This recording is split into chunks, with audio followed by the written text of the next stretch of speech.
Hola aquí, Margaret and welcome to Explaining La Más Draga, the video series where I explain the third season of La Más Draga for people who don't understand Spanish. I'm here to explain it all, to put everything in context. So sit, enjoy, and watch. So this is the second episode of the third season, La Más Prehispánica, the most pre-hispanic. And the episode starts with Johnny Carmona entering the Nick's workroom, talks to the girls, how the first episode wasn't like the best introduction to the season, but they have this episode to redeem themselves. And then he introduces to the runway theme that I already said is the most pre-Hispanic. Now you may ask yourself, what does pre-Hispanic means?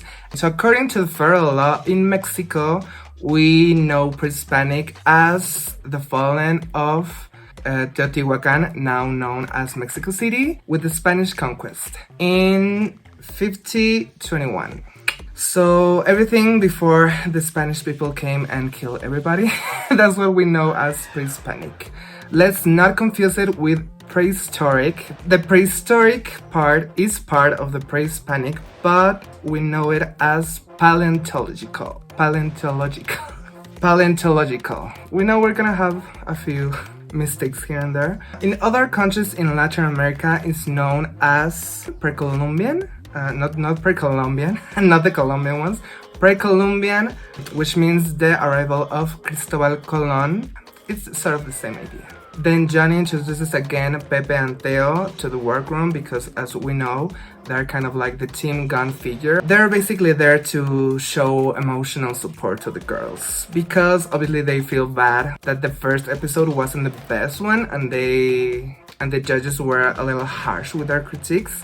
So Pepe and Theo talks to them that Joy is a very nervous person. They're very insecure. They look like they are very confident and they know what they're doing, but in the inside they're like very scared of going on stage. Then there's a little drama because Stupid Drag, they ask if she gets along with the girls, and she basically tells Pepe and Theo that she doesn't really talk to them because they are like very shady and they're like mean. They talk over each other. She doesn't feel like she's in a very safe place, which apparently to the girls, they're like very surprised because they say Stupid Drag is the one that doesn't want to talk to them, doesn't involve with other people, doesn't want to join the conversation. She basically just sleeps around and doesn't talk to anyone. So apparently they were like, girl, you're the one who doesn't want to talk with us. You're the problem here. And she basically said like, specifically Hunty and Ibiza are the ones that are like the negative aura in the space, and that's how they, talk to each other because you know how drag queens are.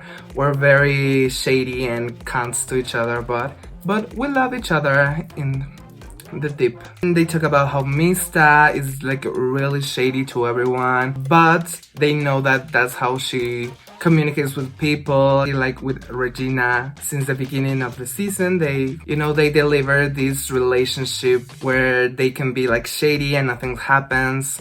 She even calls Regina Vale as Valentina because everybody's talk about like how Regina looks like Valentina, throwing shade here and there. You're perfect, you're beautiful. And then they talk about relationships, how most of them have very long relationships and some are engaged, some are very single. Drama. We go to the runway, the fun part. Carla Diaz goes to the stage and introduces everyone, Daddy, Johnny, Letal, and the very special guest of this episode, Ana Barbara. Ana Barbara is an icon. She's a banda singer, country singer. I think that's like the American version of what banda, because they have like these cowgirl vibes. They're from, north of Mexico, south of America. They're like cowgirly. But Ana Barbara is an icon. She's really big. She's really big in Mexico. Looked like she was having a good time. Okay, so let's talk about the runways. There's a lot to explain here. There's very big references this episode that I'm gonna try to explain the best. But I do want to say a little shout out to my drag daughter Bucaracan, who provide me with all this information. I have all my notes here so I can give you the best of the context. Bucaracan, aside from being a drag queen, she's an, how do you say that, like paleontologic is dinosaurs. Archaeologic? Well, she knows a lot about Mexican culture, pre-hispanic monuments and cultures. So she knows what she's talking about. So let's thank Bucaracan. Thank you so much, Bucara. So Luna Lanzman goes to the stage with a big reveal. You know, there's a box with the sculpture of Chacmol. So Chacmol, it represents the heart sacrifices that the warriors did to the gods. It's like a laying down human with the heart, you know, like ready to be sacrificed. It's a very well-known sculpture and figure in Mexico. You can even see it in the matches box.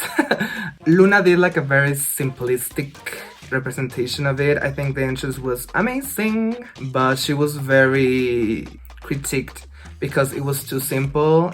She should have taken it further. Then we have Abies, who I know it looks very problematic. There's been a very big conversation about blackface in drag queens here recently because Abies has been accused of doing it several times. But I'm don't want to say my opinion because I'm not a black person. So to like resume the conversation that it's been going around because of this. Apparently, this is not considered blackface because she's not representing a black person. She's doing like a mythological creature, a god, that doesn't apparently count as blackface. Again, I'm not gonna say anything because I'm not the one who should give the opinion because it doesn't affect me because I'm not a black person. So, yeah. But besides that, let's talk about the context of this piece. She's doing La Cuatlicue, one of the most famous sculptures in Mexico with the hearts. La Cuatlicue is basically like the mother in the Aztec culture, and she also represents the goddess of death. She was very critiqued because she obviously did the whole body black. You couldn't tell what was happening and the sculpture was like losing itself in the space. Then we have Yayoi Bowery. She did, hold on, this is a big word, Coyolxauhqui, the goddess of the moon. So basically, Yayoi was representing the moon. The tale says that this god fell from the moon, and when it hit land, the legs and the arms were separated from its body. So I think that's why she was like tearing the legs and she was bleeding all over. Yeah, it's basically like a representation of the sculpture with the dismembered parts of it. She was very critiqued with her being only like an Instagram queen where she brings a lot of looks, but she doesn't know how to sell them in the runway. The whiteness of everything, you couldn't tell, like the same with Abies, but in white, we couldn't like read the details and everything was lost in white on white. Winter is representing like an Aztec dancer, you know, the ones that you can find in the downtown of Mexico City. And the pieces were inspired by the Aztec calendar, the very famous one, the one that apparently predict the ending of the world that didn't happen. So yeah, she was like a dancer. She was criticized because there was like a lot of happening on stage because she bought Tóxico and Veneno and she did something with them, but it was like too weird. Then we have Memo Reiri representing Mictlantecuhtli. That is the god of death. The lord of Mictlan, that is the underworld. Yeah, it's a good look. The judges tell him that it was weird that he was about to do something and then he didn't, so it had like awkward moments. Regina Bronx. that I'm gonna show a screenshot of what Bucara sent me because not even her could figure out what was going on. She only said Teotihuacan. So yeah, I cannot give you a context of its outfit. She had a moment when Veneno was taking off their headpiece and it was really awkward and then nothing was happening. So yeah, it's a weird runway. Then there's Madison Barre as the Jaguar Warrior. How are you? Jaguar, you say Jaguar, yeah? Apparently there are two main warrior costumes in the Aztecs. There's the Eagle Warrior and the Jaguar Warrior. Those warriors were the most important in the Aztec military. So yeah, she was serving it, she was going for a battle, she was attacking, she was the Jaguar, she was feeling herself, and the judges loved that because she really sold it on the runway. It was a very good week for Madison. Then there's Stupid Drag as the Xoloscuincle. Xoloscuincle are one of the two breeds from Mexico, the Chihuahuan and the Xoloscuincle. And Xoloscuincles apparently were very common pets in the pre-hispanic times. Often they were, when the person died, the Xoloscuincles were buried with the person because apparently the Xoloscuincle figure is the one that guides the person to the underworld. So yeah, they are like the guides of the underworld. Xoloscuincles are very common in Mexico and Mexican culture. This look was it. The judges said that she was acting much as a dog.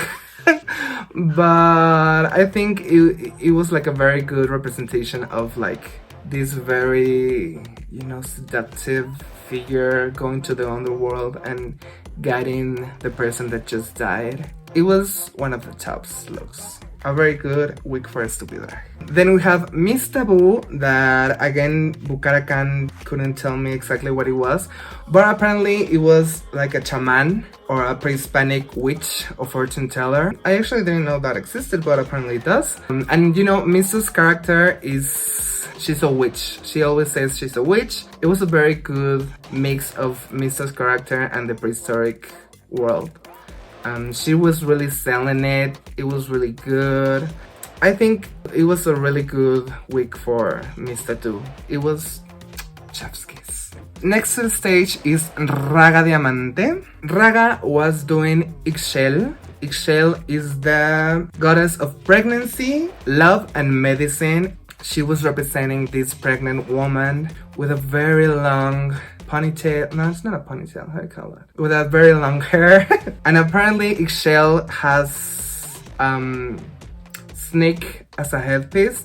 So she was like giving birth to a snake. It was like a very beautiful narrative where she was being very poised and very motherly. It was really, really cute. The judges said, even Ana Barbara said that the way she was holding her pregnant stomach, it was really beautiful. She was really captivating, and again, a very good week for her. Then there's Hunt TV doing Tlaloc, the god of the rain.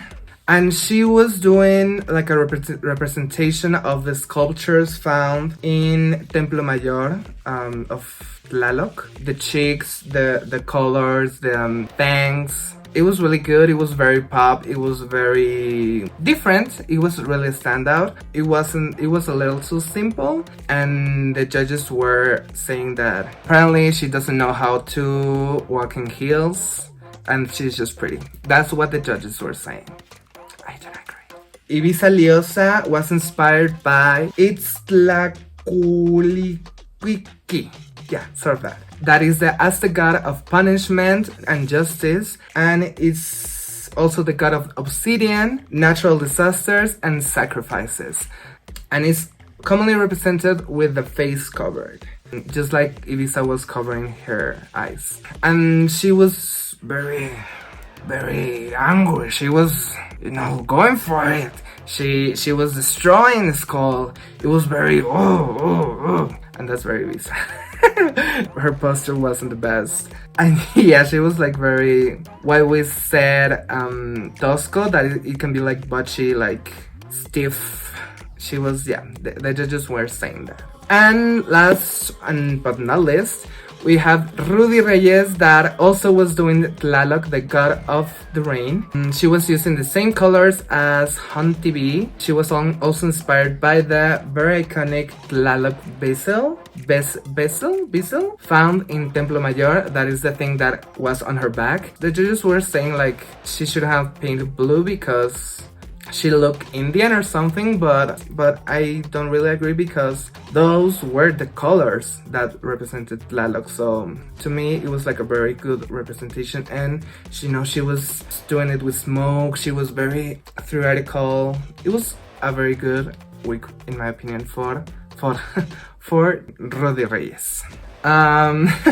Before the judging were being finished, Ibiza fell. That was a very funny moment. She fell from the stage. And then Ana Barbara, there was a lot of weird moments. Like at some point, Ana Barbara was on stage dancing with the girls.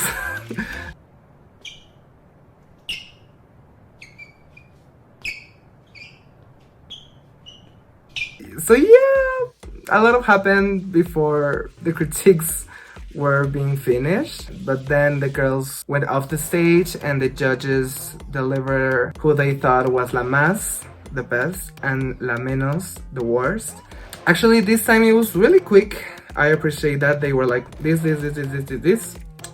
So the final results were Raga Diamante as being the winner of this episode, and the bottom two were Adiesk and Yajoy, that they actually had very similar critiques. And the song to the lip sync part, el doblaje, is Bandido. Te extrañaré, bandido, tun, tun, tun, by Ana Barbara, an iconic song. And it was so messy. It was a weird lip sync, but they were having fun.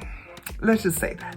And sadly, my drag daughter, Yajoy Bowery, is the first eliminated queen of La Más Draga 3, with her going to La Ofrenda. That is the thing that us Mexicans put in the Day of the Dead to remember our past and the people who died. Actually, one cute thing about La Más Draga is that the eliminated queens go to La Ofrenda because they're dead. They died apparently, so they will always be remembered that way. And that was the third episode of La Más Draga 3. Thank you so much. See you next week with a very special guest for the third episode. Remember that you can tip me at Margaret at Gmail or paypal.me/Margaret. Thank you so much for the people who gave me tips last week. So I really appreciate that, and I'll see you next time. Recuerden que valen 1000 y ya. Besis.